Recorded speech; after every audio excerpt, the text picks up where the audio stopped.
Yemek okulumuza hoş geldiniz. Ramazan'a özel böyle 5 bölümlük çok tatlı bir mini serimiz var.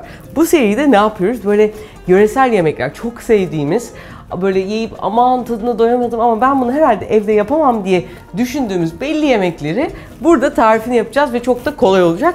Umarım hoşunuza gidecek. İlk birinci başlangıcımızda böyle bir patlıcanlı kebap. Patlıcanların da demlenmesi lazım ya. İşte tam bunun içine minik bir hinlik düşündüm. Onun demlenebilmesi için geçen sürede üzerinde lavaşı pişireceğim ve onun buharıyla daha lezzetli olacak. Malzemelerim çok basit ve bütün bunların hepsini hazırlığının başlangıcından bitişine kadar 30 dakika gibi bir sürede yapmış olacağız.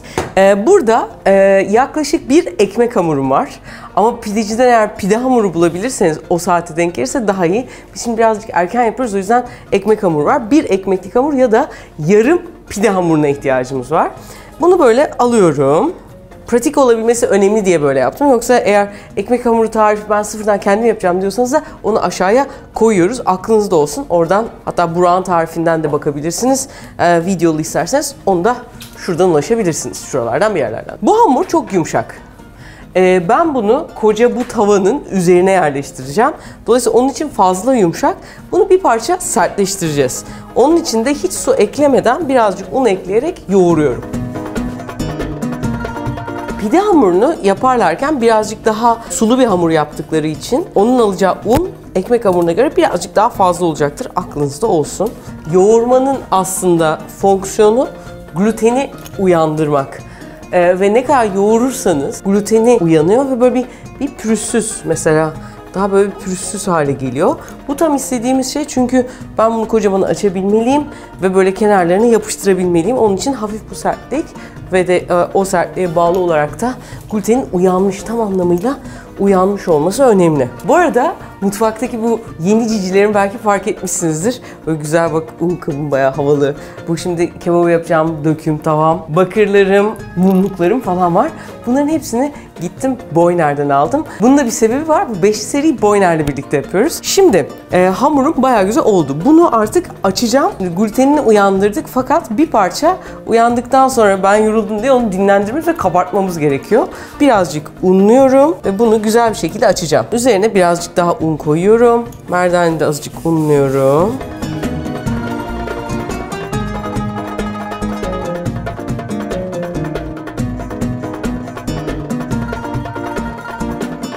Şimdi burada bayağı sert olduğu için güç göstermek gerekiyor.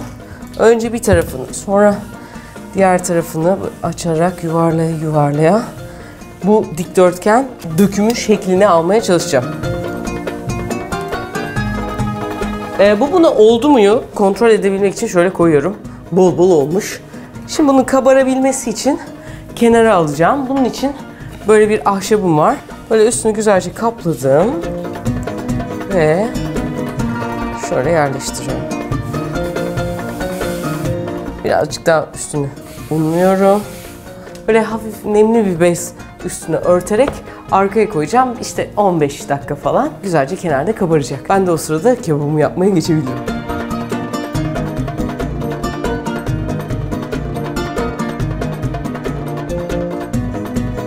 Şimdi güzel bir patlıcan kebabı nerede yapılır? Mangalda. Ama biz bunu ev imkanlarıyla ona yakın lezzetle yapabilir miyiz derseniz döküm tavada bayağı güzel oluyor. Fakat tavayı çok iyi ısıtmak lazım. O yüzden daha başlamadan belki 5 dakika evvel falan tavayı açıyorum ki böyle güzelce iyice kızsın. Gelelim ikincisine. O da nedir?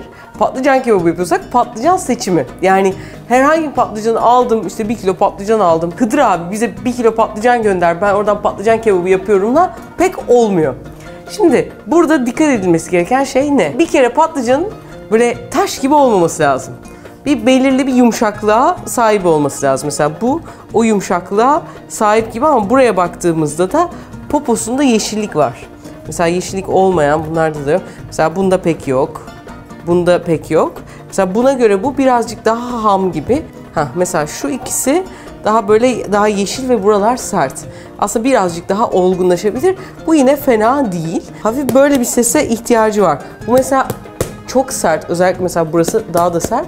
birazcık daha böyle yumuşaması, yani süngerleşmesi azıcık lazım. Çok fazla olursa da bu sefer içi geçmiş oluyor. Onların genelde üstünde böyle mesela bir çizik olmuş oluyor. Onun yara beresi de uzun kalmış oluyor. O da iyi değil. Sapının yeşil olması lazım. Bu tazeliğin en önemli göstergelerinden bir tanesi. Böyle çok kurumuş, gidik buralar böyle kahverengileşmiş olunca da olmuyor. Patlıcan kebabının patlıcanını seçerken de düz olması. Yani bunu kesmeye çalıştığında böyle yamulacak ve yamuk yumuk böyle parçaları olacağı için bunu mesela çok tercih etmemek lazım. Benim tavam küçük diye daha küçük ama olgun, yani yumuşamış, düz patlıcanlar seçiyorum ki içine de bir taraftan sığabilsin. Böyle 4 tane. Bunları bu açılarını da hiç bozmadan hop kenara şöyle ayırıyorum. Yani böyle alayım keseyim de ondan sonra kafama göre yaparım diye bunu böyle bir o estetik olarak bütün patlıcanın kendisini görmek tabii ki çok hoş ve farklı oluyor.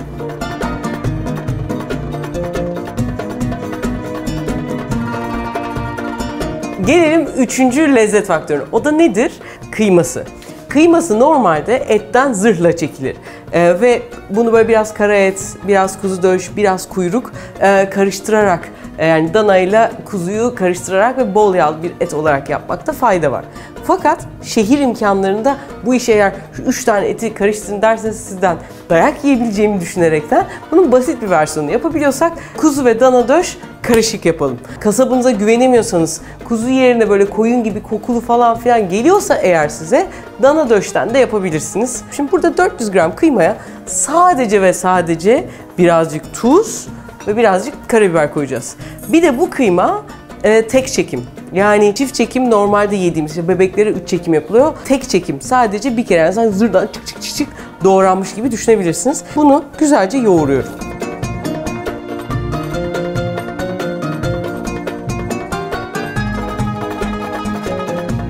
Normalde patlıcanlarımız biraz büyük ve ateşin üzerinde olsa etlerini biraz daha büyük yapacağım ama bunlar daha bıdık oldukları için böyle yaklaşık her biri bir 30-35 grama denk gelecek şekilde böyle minik topları hazırlıyorum. Sonra bunları şişe geçireceğim.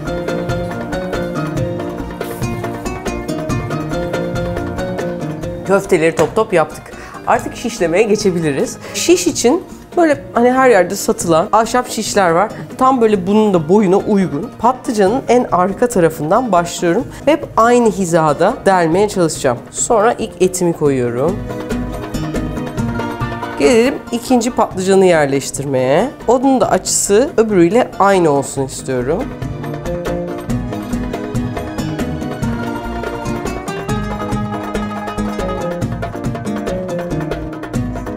Böyle tam bir dizme oldu. Artık hazır. Bunu tavama yerleştirebilirim.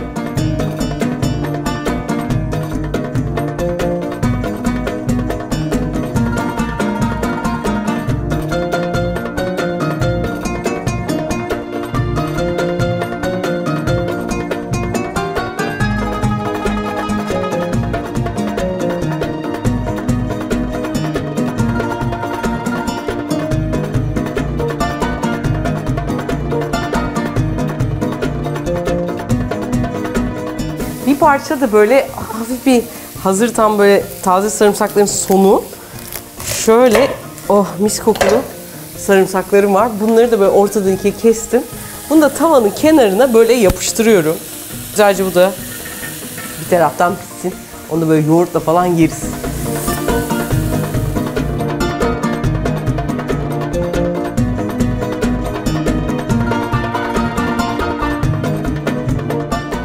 Patlıcanların böyle gayet güzel oldu. En uçları genelde bu topak kısımlar sert mi diye bir kontrol etmek lazım. İyice böyle güzelce yumuşamışsa tamamdır.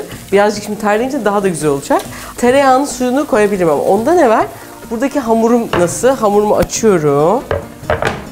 Böyle biraz buranın sıcağıyla da hemen 10-15 dakikada böyle yumuşamış ve pofidikleşmiş. Güzel oldu. Şimdi bunun rahat yapışabilmesi için şöyle elimi birazcık ıslatıp kenarlarını şöyle yapacağım ki, ıslatacağım ki tavaya cup diye daha kolay yapışsın ve hava kaçırmasın. Hatta hava kaçırabilir.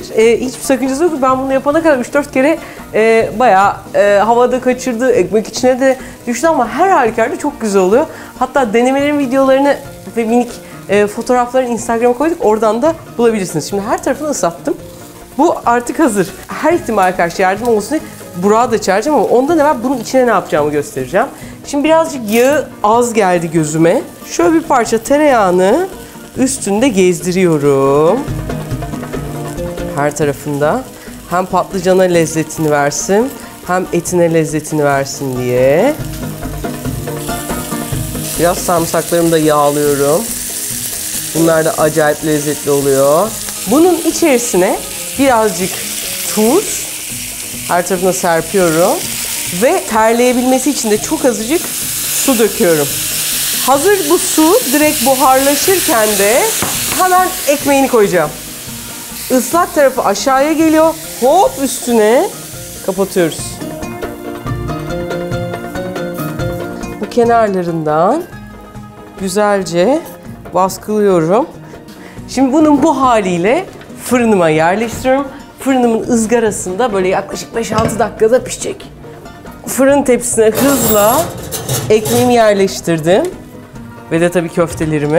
280 derecede vıç diye rengi değiştiğinde işimiz tamamdır. Hazır mıyız? Evet. Hadi bakalım hop.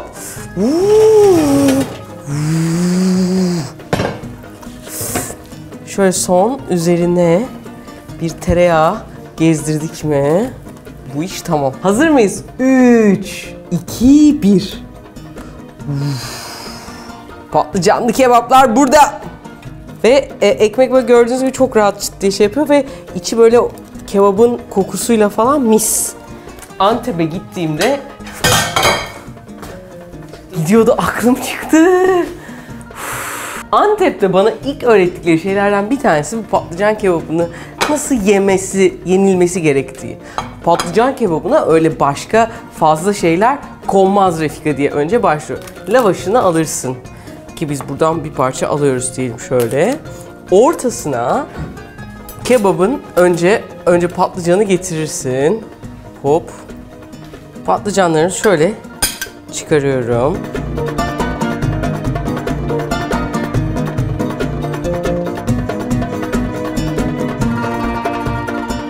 Patlıcanı şöyle alırsın.